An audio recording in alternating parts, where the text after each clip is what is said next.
Aircraft accident investigation bureau അധികൃതർ സംഭവസ്ഥലത്തേക്ക് തിരിച്ചിരിക്കുന്നു എന്ന വിവരം വരുന്നു. ഇപ്പോൾ പല രാഷ്ട്രീയ നേതാക്കൾ ഉൾപ്പെടെ കൃത്യമായ അന്വേഷണം എന്നൊരാവശ്യം മുന്നോട്ട് വെക്കുന്ന സാഹചര്യമൊക്കെയുണ്ട്. അപ്പോൾ ഇതൊരു വേണമെങ്കിൽ ഒരുപക്ഷെ രാഷ്ട്രീയ വിഷയവുമായും ഒക്കെ പരിണമിക്കാനുള്ള ഒരു സാധ്യതയാണോ ഉള്ളത്? രേണുക, അത്തരത്തിലേക്ക് ഒന്നും എന്തായാലും തൽക്കാലം നീങ്ങിയിട്ടില്ല. സ്വാഭാവികമായും ഇത്തരം ഒരു അപകടം ഉണ്ടാകുമ്പോൾ അന്വേഷണ ആവശ്യമൊക്കെ എല്ലാവരും ഉന്നയിക്കാറുണ്ട്. അത്തരത്തിനപ്പുറത്തേക്ക് ഏതെങ്കിലും തരത്തിലൊരു രാഷ്ട്രീയ തർക്കമായി ഇതുവരെ ഉയർന്നിട്ടില്ല. ഇനി വരുമോ എന്നുള്ള കാര്യം നമുക്കിപ്പോൾ തൽക്കാലം പ്രവചിക്കാനും കഴിയുന്നൊരവസ്ഥയല്ല. എന്തായാലും ഈ ദുരന്തത്തിൽ അന്വേഷണം സ്വാഭാവികമാണ്. ഇത്തരമൊരു ദുരന്തമുണ്ടായാൽ, പ്രത്യേകിച്ച് വിമാനാപകടമുണ്ടായാൽ അത് ഉടൻ തന്നെ അന്വേഷണം നടത്തുക, വിമാനാപകടത്തിൻ്റെ കാരണങ്ങൾ കണ്ടെത്തുക എന്നുള്ളത് അത് ഇന്ത്യ സ്വാഭാവികമായും ഇന്ത്യയിൽ ഉണ്ടാകുന്ന ഒരു അപകടം എന്ന നിലയ്ക്ക് ഇന്ത്യ ആ തരത്തിലേക്കുള്ള അന്വേഷണമൊക്കെ നടത്തും. ഈ അന്താരാഷ്ട്ര തലത്തിലും അത്തരം അന്വേഷണങ്ങളൊക്കെ, വിമാനാപകടങ്ങൾ വരുമ്പോൾ അത്തരം അന്വേഷണങ്ങളൊക്കെ നടക്കാറുണ്ട്. അത്തരം കാര്യങ്ങളെല്ലാം വിമാന അപകടങ്ങളുമായി ബന്ധപ്പെട്ട് ഉണ്ടാവുന്നതാണ്. അത്തരം കാര്യങ്ങളിലേക്കൊക്കെ നീങ്ങുകയാണ്. ഇത് ലോകത്തെ തന്നെ വലിയ വിമാന അപകടങ്ങളിൽ ഒന്നുകൂടിയാണ് ഇപ്പോൾ ഉണ്ടായിരിക്കുന്നത്. ഇത് എങ്ങനെയാണ് ഈ അപകടം ഉണ്ടായതെന്ന് തിരിച്ചറിയേണ്ടത് ലോകത്തിൻ്റെ, ഇന്ത്യയുടെ മാത്രമല്ല, ലോകത്തെ പ്രധാനപ്പെട്ട പല രാജ്യങ്ങളുടെയും ആവശ്യമാണ്. കാരണം ലോകത്താകമാനമുള്ള പ്രധാനപ്പെട്ട ഒരു വിമാന കമ്പനിയാണ് ബോയിങ്ങിൻ്റെ തന്നെ വിശ്വസ്തമായ വിമാനങ്ങളിലൊന്നാണ് ഈ 787 ഡ്രീം ലൈനർ എന്ന് പറയുന്ന വിമാനം. ആധുനിക സുരക്ഷാ സംവിധാനങ്ങളും മറ്റ് സൗകര്യങ്ങളുമൊക്കെയുള്ള ഒരു പ്രധാനപ്പെട്ട വിമാനമാണ്. ആ വിമാനത്തിന് ഇങ്ങനെ ഒരു അപകടം ഉണ്ടായെങ്കിൽ അതിൽ ഏത് തരത്തിലാണ് അവിടെ വീഴ്ച വന്നിരിക്കുന്നത്, എങ്ങനെയാണ് ഈ അപകടം ഉണ്ടായിരിക്കുന്നത്, അത്തരം കാര്യങ്ങളൊക്കെ അന്വേഷിക്കുകയും അതിൻ്റെ വിവരങ്ങൾ അറിയുകയും ചെയ്യുക എന്നുള്ളത് ഏറ്റവും പ്രധാനമാണ്. അതുകൊണ്ട് അത്തരത്തിലേക്കുള്ള പലതരത്തിലുള്ള അന്വേഷണങ്ങളുണ്ടാവും. ഇതിനൊക്കെ പുറമേക്ക് തന്നെ ലോകത്ത് ഈ രംഗത്ത് വിദഗ്ധരായ ആളുകളുണ്ട്. അത്തരം വിദഗ്ധരുടെ നേതൃത്വത്തിലുള്ള അന്വേഷണം ഉണ്ടാവും. മറ്റ് വിമാന കമ്പനികൾ അത്തരം കാര്യങ്ങളൊക്കെ പരിശോധിക്കും. വിമാന മേഖല എന്ന് പറയുന്നത് ലോകത്ത് വലിയ മത്സരം നേരിടുന്ന ഒരു മേഖല കൂടിയാണ്. ഏത് കമ്പനിയുടെ വിമാനത്തിന് അപകടം കൂടാതെ ഏറ്റവും സുരക്ഷിതമായി ഫലപ്രദമായി യാത്ര ചെയ്യാൻ കഴിയുന്നു? ഈ ബോയിങ് 787 വിമാനം തന്നെ വന്നത് അതിന് മുമ്പ് ഉപയോഗിച്ചിരുന്ന ബോയിങ് വിമാനങ്ങളെക്കാൾ 20% ഇന്ധനക്ഷമത കൂടിയ വിമാനം എന്ന നിലയ്ക്ക് കൂടിയാണ്. 20% ഇന്ധനക്ഷമത കൂടിയ വിമാനം എന്ന് പറയുന്നത് ആ രംഗത്തൊരു വലിയ മാറ്റമായിരുന്നു. അതാണ് ഈ വിമാനത്തെ കൂടുതൽ ആകർഷകമാക്കിയത്. പിന്നീടാണ് ഇതിന് ചില സാങ്കേതിക തകരാറുകളൊക്കെ പലപ്പോഴും ചൂണ്ടിക്കാണിക്കപ്പെട്ടത്. അതിനെ തുടർന്ന് ഇതിൻ്റെ ആഗോളതലത്തിലെ വിൽപ്പനയിൽ വലിയ തരത്തിലുള്ള കുറവൊക്കെ ഉണ്ടായിരുന്നു. പക്ഷേ അപ്പോഴും ഏതെങ്കിലും തരത്തിലൊരു മേജർ ആക്സിഡൻറ്റ് ഈ വിമാനത്തിന് ഒരിക്കലും ഉണ്ടായിരുന്നില്ല. അതുകൊണ്ട് തന്നെ ഈ വിമാനത്തിന് അത്തരത്തിലേക്കൊരു വിശ്വാസ്യത ലോകത്താകമാനം ഉണ്ടായിരുന്നു. അതിലാണ് ഇപ്പോൾ ഒരു വലിയ ഇടിവ് വന്നിരിക്കുന്നത്. അത് വിമാനത്തിൻ്റെ യന്ത്ര തകരാറ് കൊണ്ടുണ്ടായതാണോ?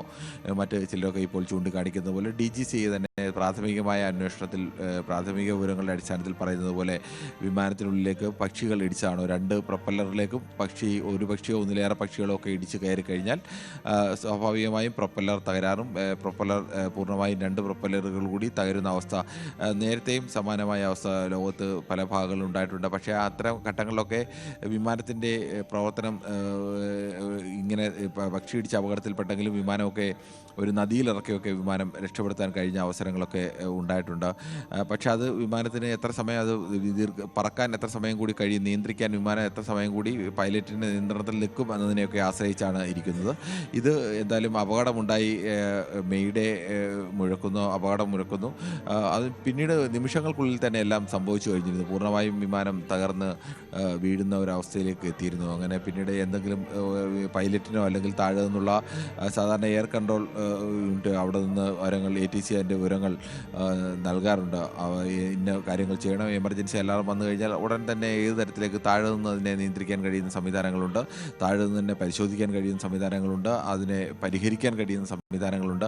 അങ്ങനെ വിമാനത്തെ സംബന്ധിച്ച് ആകാശത്ത് വെച്ച് ഉണ്ടാകുന്ന പ്രശ്നങ്ങൾ പൈലറ്റ് നിർദ്ദേശങ്ങൾ നൽകിയും താഴെ നിന്ന് തന്നെ പരിഹരിക്കാൻ കഴിയുന്ന തരത്തിലുമൊക്കെ പലതരത്തിലുള്ള സംവിധാനങ്ങളുണ്ട്. അത്തരം സംവിധാനങ്ങളൊക്കെ പ്രവർത്തിക്കാനുള്ള സമയമോ എന്താണ് അതിന് വീഴ്ച ഉണ്ടായെന്ന് കണ്ടെത്താനുള്ള സമയമോ ഇതൊന്നും യഥാർത്ഥത്തിൽ ഉണ്ടായില്ല എന്നുള്ളതാണ്. വിമാനവും നേരത്തെ തന്നെ ഇത്തരത്തിലേക്ക് ഏതെങ്കിലും ഒരു യന്ത്ര തകരാർ സ്വയം ഡിറ്റക്റ്റ് ചെയ്യുന്നതാണ്. ഇത്തരത്തിൽ യന്ത്ര തകരാറിലേക്ക് നീങ്ങുന്ന സമയത്ത് തന്നെ ഡിറ്റക്റ്റ് ചെയ്യാനുള്ള സംവിധാനങ്ങളും ഈ വിമാനത്തിൽ ഉണ്ട്. പ്രത്യേകിച്ച് ഈ വിമാനത്തിൽ അത്തരം സംവിധാനങ്ങളൊക്കെ ഉള്ളതാണ്.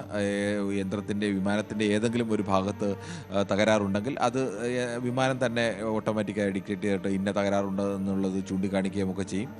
അത്തരം തകരാറുകളൊന്നും അതിൽ ഉണ്ടായിരുന്നില്ല എന്ന് വേണം കരുതാൻ. അല്ലെങ്കിൽ അതിനൊക്കെ അപ്പുറത്തേക്ക് ഏതെങ്കിലും തരത്തിൽ അട്ടിമറിയോ അങ്ങനെ ഏതെങ്കിലും ഇതെല്ലാം അട്ടിമറിക്കുന്ന രീതിയിൽ മറ്റെന്തെങ്കിലും ഉണ്ടായി എന്ന് വേണം കരുതാൻ. അപ്പോൾ അത്തരം എന്തായാലും സംശയങ്ങളൊന്നും ഇതുവരെ അങ്ങനെയൊന്നും പുറത്തു വന്നിട്ടില്ല. എന്തായാലും ആ വഴിക്കും സ്വാഭാവികമായും ഒരു വിമാനാപകടം ഉണ്ടാകുമ്പോൾ തരത്തിലും അന്വേഷണം സ്വാഭാവികമായും ഉണ്ടാവും. എന്തായാലും അങ്ങനെയുള്ള സംശയങ്ങളൊന്നും തന്നെ ഇതുവരെ അങ്ങനെ ഒരു സംശയത്തിൻ്റെ വിദൂരമായ സൂചനകൾ പോലും എവിടെയും ഈ രംഗത്തെ വിദഗ്ധരൊന്നും പറഞ്ഞിട്ടില്ല. പക്ഷേ അന്വേഷണം ഉണ്ടാകുമ്പോൾ എല്ലാ തരത്തിലുള്ള അന്വേഷണം ഇപ്പോൾ സമൂഹ മാധ്യമങ്ങളിലൊക്കെ പലരും പല സംശയങ്ങൾ പുറത്തുവിടുന്നുണ്ട്.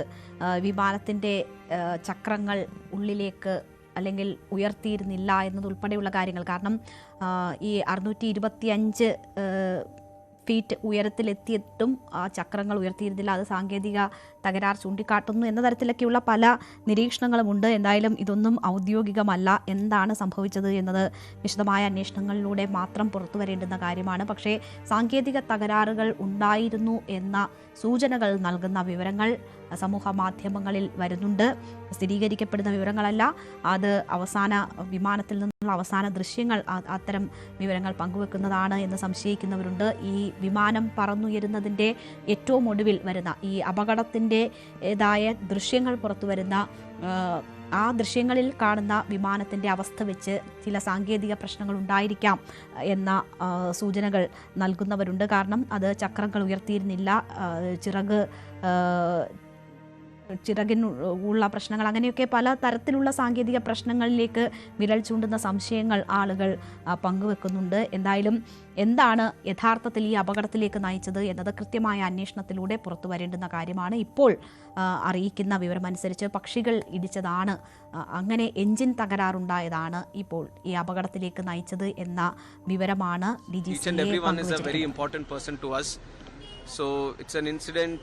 which has shaken the nation also. Everyone has expressed their grief. Seriously इस घटना को लिया जा रहा है क्योंकि इतनी टेक्नोलॉजी होने के बावजूद इस तरह की घटना होना तो वो एक अपने आप में बड़े सवाल खड़े हैं. Yes, I'll only give one line to what you have asked right now.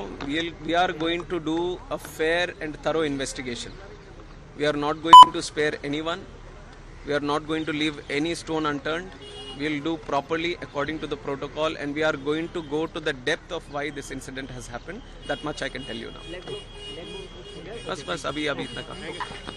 വിമാന അപകടത്തിന്റെ കാരണങ്ങളെക്കുറിച്ച് കൃത്യമായ അന്വേഷണം ഉണ്ടാകും എന്നതാണ് ഏവിയേഷൻ മിനിസ്റ്റർ രാംമോഹൻ നായിഡു പറയുന്നത്. അഗാധ ദുഃഖം രേഖപ്പെടുത്തുന്നുണ്ട് അദ്ദേഹം. ഈ അപകടത്തിൽ എന്താണ് ഈ അപകടത്തിലേക്ക് നയിച്ചത് എന്നത് കൃത്യമായ സമഗ്രമായ അന്വേഷണത്തിലൂടെ പുറത്തു കൊണ്ടുവരും എന്നതാണ് അദ്ദേഹം സൂചിപ്പിക്കുന്നത്. എന്തായാലും രാജ്യം തന്നെ നടുങ്ങിയ ദുരന്തമാണ് ഇന്ന് ഉച്ചയ്ക്ക് സംഭവിച്ചിരിക്കുന്നത്. ഈ ദുരന്തത്തിൻ്റെ പശ്ചാത്തലത്തിൽ ഈ ഏവിയേഷൻ മിനിസ്റ്റർ രാംമോഹൻ നായിഡു പ്രധാനമന്ത്രിയെ സ്ഥിതിഗതികൾ ധരിപ്പിച്ചിട്ടുണ്ട്. ഇപ്പോൾ അദ്ദേഹം മാധ്യമങ്ങളെ കണ്ട് വിവരങ്ങൾ നൽകുകയായിരുന്നു. വളരെ ഹൃദയഭേദകമായ ഒരു അപകടമാണ് സംഭവിച്ചിരിക്കുന്നത് എന്നത് സൂചിപ്പിക്കുന്നു. മാത്രവുമല്ല, ഇത്ര വലിയ ദുരന്തത്തിലേക്ക് നയിച്ച കാരണങ്ങളെ സംബന്ധിച്ച് സമഗ്രമായ അന്വേഷണം നടത്തുമെന്നും അദ്ദേഹം സൂചിപ്പിക്കുകയാണ്. എന്തായാലും രാജ്യത്തെ നടുക്കിയ ഏറ്റവും വലിയ വിമാന ദുരന്തങ്ങളിൽ രണ്ടാമത്തേതാണ് ഇന്ന് അഹമ്മദാബാദിൽ സംഭവിച്ചിരിക്കുന്നത്. 1:38 ടേക്ക് ഓഫ് ചെയ്ത വിമാനം മിനിറ്റുകൾക്കുള്ളിൽ താഴ്ന്നു പറന്ന് നിലം പതിക്കുകയും ഒരു തീഗോളമായി മാറുകയുമായിരുന്നു. ആ വിമാനത്തിലുണ്ടായിരുന്ന 242 യാത്രക്കാരും കൊല്ലപ്പെട്ടിരിക്കുന്നു. വിമാനം പതിച്ച BJ മെഡിക്കൽ കോളേജ് ഹോസ്റ്റൽ കെട്ടിടത്തിലുണ്ടായിരുന്ന ക്യാൻറ്റീനിലുണ്ടായിരുന്ന 5 വിദ്യാർത്ഥികൾ കൊല്ലപ്പെട്ടിരിക്കുന്നു. ഒപ്പം 50ഓളം പേർക്ക് പരിക്കേറ്റ് ചികിത്സയിലാണ് എന്ന ഒരു വിവരം കൂടി വരികയാണ്.